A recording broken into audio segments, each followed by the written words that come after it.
신바람 사연 아파트, 오늘의 사연 시작하겠습니다. 안녕하세요. 결혼한 지 이제 7개월 된 32살 새댁이에요.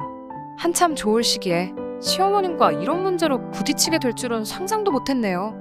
지금도 그 일만 생각하면 어이가 없고 황당할 뿐입니다. 저희 친정아버지는 작은 인쇄소를 운영하고 계십니다. 증조할아버지 때부터 해오던 나름의 가업이라 규모 대비 고정 고객이 많아요. 아버지는 제가 이 일을 물려받길 원하셨고, 그래서 저도 대학 졸업 후에는 아버지 밑에서 일을 배우고 있어요. 남편은 최근에 저희와 거래를 시작한 고객 중에 한 명이었고요. 늘 서글서글하니 싹싹한 남편을 마음에 들어하신 아버지가 언젠가 저에게 한번 만나보는 게 어떻겠냐고 물어보시더군요. 그렇게 지금의 남편과 인연을 맺게 되었어요. 아무래도 부모님이 마음에 들어하신 상대와의 연애였기 때문에 결혼 이야기가 나오기까지 오랜 시간이 걸리지 않았습니다. 남편은 고등학교 때 아버지를 잃고 어머님과 여동생 그렇게 지금까지 살고 있었어요.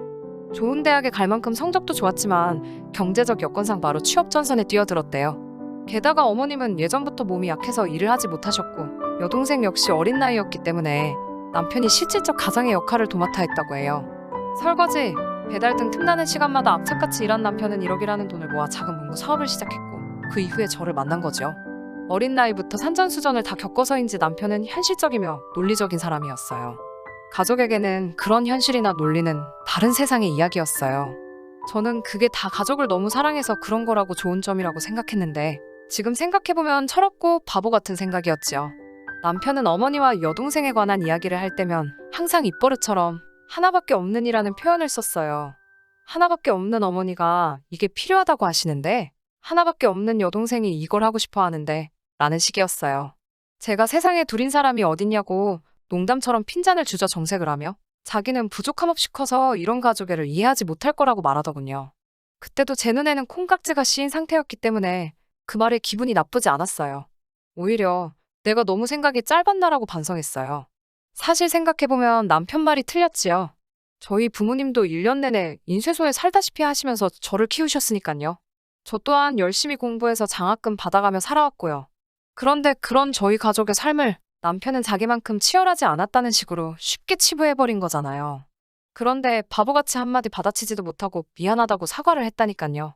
아무튼 그런 남편도 지금 생각해보면 이해가 안 되지만, 더 이해가 안 되는 건 그런 남편을 이용하는 저희 어머니와 신우였어요. 특히 결혼을 준비하면서 알게 된 일이지만 시모는 정말이지 허풍과 허세가 장난이 아니었어요. 결혼 이야기가 나오기 시작한 이후로 저는 자연스레 남편의 집에 들리는 일이 많아졌어요. 그런데 갈 때마다 불편한 상황을 겪게 되었죠. 현관에서부터 저를 위아래로 훑어보는 시모와 신우의 눈빛이 원인이었죠. 그게 근데 어떤 눈빛이냐면 부러움이라고 해야 하나, 시샘은 아닌 것 같은데 절대 기분이 좋지도 않았어요.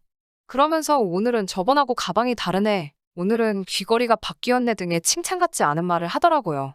사실 제가 인쇄소에서 보내는 시간이 많다 보니 그다지 꾸밀 일이 많지 않거든요. 그런데 저희 어머니는 꽃다운 나이에 제가 편한 복장으로 인쇄소에서만 시간을 보내는 걸 영 마음에 들지 않아 하셨어요. 그래서 제가 말하지 않아도 가방도 사다 주시고 옷도 사오시고 그러시는 편이었어요. 그리고 저도 친정어머니가 사주시는 걸 굳이 마다하지 않았고요. 아무튼 번번이 평가 아닌 평가를 받는 느낌이라 좌불안석이었는데, 하루는 신우가 저를 보며 우물쭈물하더니 언니 혹시 저 가방 한 번만 빌려주면 안 되냐고 묻더라고요. 제가 왜 그러냐고 묻자 자기가 오랜만에 고등학교 동창들을 만나는데 괜찮은 가방이 하나도 없다고요. 저는 일단 알겠다고 하고 집에 와서 그 이야기를 친정 어머니께 했어요. 그러자 어머니는 그럼 결혼 이야기도 오가는 판에 혼수한다 생각하고 하나 사주는 게 어떠냐고 하시더라고요. 아직 대학생이니까 100만 원 선에서 적당한 가방으로요. 저도 그게 오히려 마음이 편하겠더라고요. 그래서 며칠 뒤 예비 신우를 강남에 있는 백화점으로 나오라고 해서 대학생들에게 인기가 많다는 가방을 하나 선물했어요. 신우는 당연히 기뻐했고 몇 번이고 저에게 고맙다고 하더라고요. 외동으로 자라는 동안 여동생 한 명을 갖는 게 소원인 때도 있었기에 그런 예비 신우를 보며 귀엽기도 하고 저도 행복하더라고요. 그런데 생각지도 못한 일이 발생했습니다. 그건 바로 시모의 반응이었어요. 시모는 저에게 찬물도 위아래가 있는 법인데 어떻게 자기를 건너뛰고 예비 신우한테 먼저 선물을 하냐고 참 실망이라고 대놓고 말씀하셨어요. 저는 이런 상황은 상상도 못했기에 몇 번이고 죄송하다고 말씀드렸습니다. 시모는 사돈도 그러는 게 아니라며, 사줄 거면 둘 다 사줘야지 어떻게 누군 사주고 누군 안 사주냐며 그런 식으로 사람을 차별하는 게 아니라고 하시더군요. 집으로 돌아와서 안색이 안 좋은 저를 보며 친정어머니가 무슨 일이냐고 몇 번을 물으셨지만 일단은 남편하고 먼저 얘기하는 편이 나을 것 같아 아무런 말도 하지 않았습니다. 다음날 남편에게 전화를 해 어제 이런 일이 있었다고 말했어요. 그런데 남편도 알고 있다면서 그러니까 조심 좀 하지 그랬냐고 저에게 그러더군요. 제가 조심은 무슨 조심을 말하는 거냐고 묻자 어차피 혼수였다면서 그러면 엄마 것도 하나 사드리지 그랬냐고 사업하는 며느리 본다고 주변에 다 자랑했는데 아직까지 선물 하나 못 받은 게 서운해서 저러시는 거라고 저에게 조언 아닌 조언을 하더라고요. 사실 제가 인쇄소를 물려받을 건 맞지만 엄연히 아직까지는 친정아버지의 사업이고 저는 배우는 과정에 있을 뿐인데 벌써부터 주변에 사업하는 며느리라고 저를 이야기하고 다니셨다니 당혹스럽더라고요.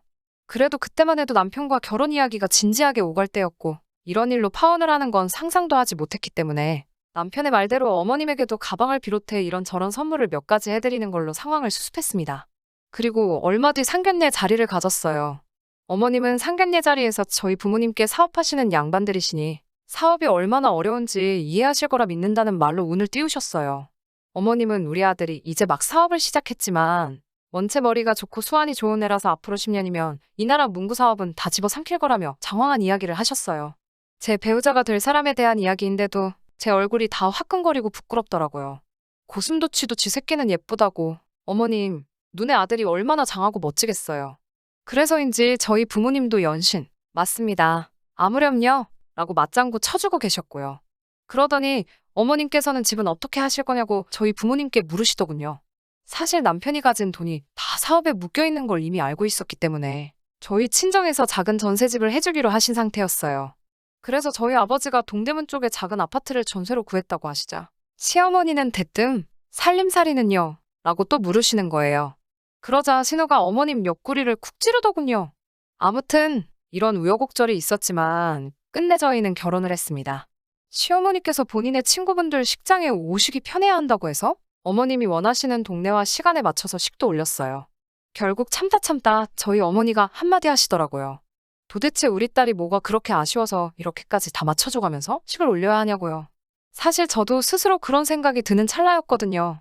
그런데 아버지는 결혼하면서 부부가 그런 거 따지기 시작하면 못 산다고 그냥 맞춰줄 수 있는 쪽에서 맞춰주는 게 편하다고 하시더라고요. 그렇게 식을 올리고 한동안은 잠잠했습니다.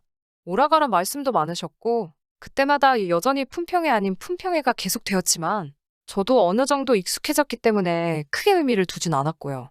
그렇게 6개월쯤 지나고 나서 아버지는 그동안 제가 인쇄소에서 열심히 일하고 고생했다며 생일 선물로 차를 사주셨어요.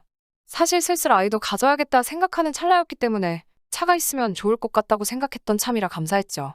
문제는 제가 차를 사고 나면서부터 시작됐어요. 항상 저를 오라가라 했던 분이 제가 차를 산 이후로는 저희 집으로 오시기 시작했거든요. 황당한 건 오실 때 본인 소유의 경차를 끌고 오시고 제가 화장실에 있거나 잠깐 자리를 비운 사이에 제 차키를 가지고 집에 가시는 거예요. 처음 이 일을 겪었을 때는 제가 귀신에 홀린 건가 싶을 만큼 어이가 없고 황당하더라고요. 그날도 저는 인쇄소에서 일을 하고 있었는데 어머님이 갑자기 저녁을 드시러 오시겠다고 하시길래 아버지께 말하고 1시간 정도 일찍 퇴근을 해서 정신없이 저녁을 준비했어요. 저녁 준비가 다 돼갈 무렵 어머님이 집에 도착하셨고요. 어머님께 양해를 구하고 잠깐 방에 들어가 옷을 갈아입었어요. 남편도 집에 거의 다 와간다고 하더라고요. 옷을 다 갈아입고 머리 좀 만지고 나왔는데 어머님이 안 계신 거예요. 식탁 위에는 어머님 차키가 그대로 있길래 잠깐 어디 가셨나 생각하고 있었고요. 전화를 해봐야 하나 생각하는데 현관이 열리는 소리가 나더니 남편이 들어왔어요. 남편은 저를 보더니 방금 당신 차 나가던데? 라는 거예요. 제가 그게 무슨 소리냐고 묻자 방금 나가더라니까. 내가 잘못 봤나? 라고 하더라고요. 저는 순간 이상한 느낌이 들어서 어머님께 전화를 했어요. 그러자 어머님이 나 네 차 좀 빌려 쓸게 라고 하시는 거예요. 거기 내가 내 키 두고 왔으니까 필요하면 자기 차를 쓰라면서요. 그러더니 바로 전화를 끊어버리시더군요. 제가 남편에게 이게 무슨 경우냐고 어떻게 나한테 말도 없이 내 차를 마음대로 가져가시냐고 따져 물었어요. 남편은 미안하다고 하면서도 그래도 엄마가 최소한 자기 차는 두고 가지 않았냐고 일단 급한 대로 그거라도 쓰라면서요. 그러면서 원래 부모들이 더 좋은 걸 쓰는 게 맞지. 너는 엄마는 경차 타는데 네가 벤츠 타면 기분 좋냐고 묻더라고요.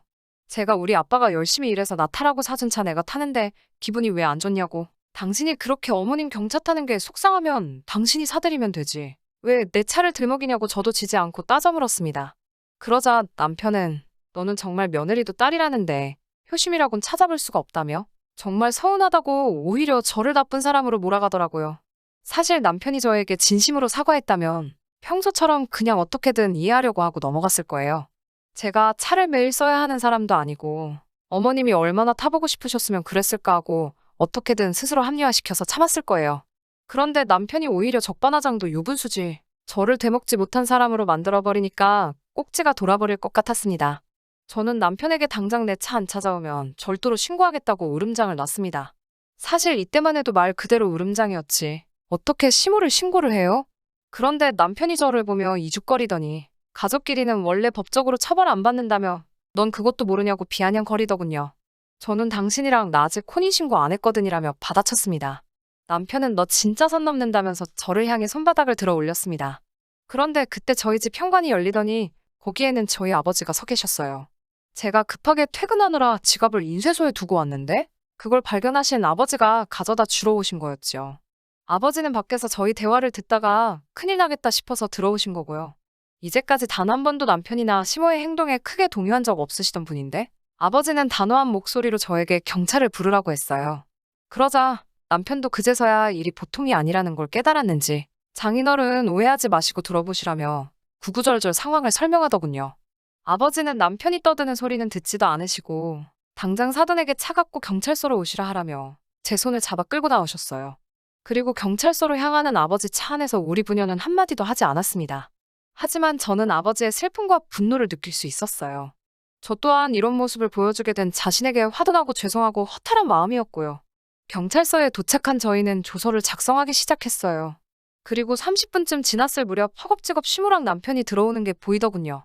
시모는 저에게 야박하고 못됐다면서 옛말에 콩 한 쪽도 나눠 먹는 거라고 했는데 너는 그까짓 차가 뭐 얼마나 대단하다고 이깟 일로 시어머니를 경찰서까지 오게 만드냐며 삿대질을 해대시더군요. 남편은 그런 어머니 옆에서 말리지도 못하고 안절부절 해댔고요. 아버지는 그런 시모한테 어른이면 어른답게 나이값 좀 하라고 그래가지고 아들 앞길 망쳐놓으면 좋냐고 쏘아붙이시더니 저희 남편한테도 자네도 이제 어른이면 뭐가 옳고 그른지 생각 좀 하고 살라고 내가 아주 사람을 잘못 봤다면서 당장 오늘 안에 짐 싸서 나가라고 호통을 치셨어요. 남편은 사람들이 다 보는 와중에 경찰서 차가운 바닥에 무릎을 꿇고 정말 죄송하다고 빌고 그런 남편 옆에서 시어머니는 네가 뭘 잘못했냐며 일어나라고 소리소리 치시고 난리도 아니었네요. 결국 그날 밤 남편은 일단 옷까지 몇 개만 챙겨서 집을 나간 상태고요. 오늘 지금까지도 한 번만 용서해달라고 저희 아버지와 저에게 빌어대는 중입니다. 처음에는 난리부르스를 떨던 시모도 아들에게 한 소리 들었는지 지금은 간간히 아가 잘 지내냐며 제 마음을 떠보려는 듯 연락을 해오네요. 하지만 시모와 연을 끊지 않는 한 이런 일은 또 되풀이될 걸 알기에 저도 쉽게 용서하지는 못할 것 같네요. 저희 아버지도 어머니도 1년 지나게 인생 공부했다 생각하고 새 출발하면 된다고 하시고요. 아무튼 이런 이야기를 털어놓게 되어서 창피하지만 속은 정말 후련하네요. 들어주셔서 감사하고 좋은 하루 되시길 바랍니다. 끝까지 들어주셔서 감사합니다. 오늘의 사연은 여기까지입니다. 구독과 좋아요, 알람 설정 부탁드리고 더 좋은 사연으로 다시 찾아뵙겠습니다. 감사합니다.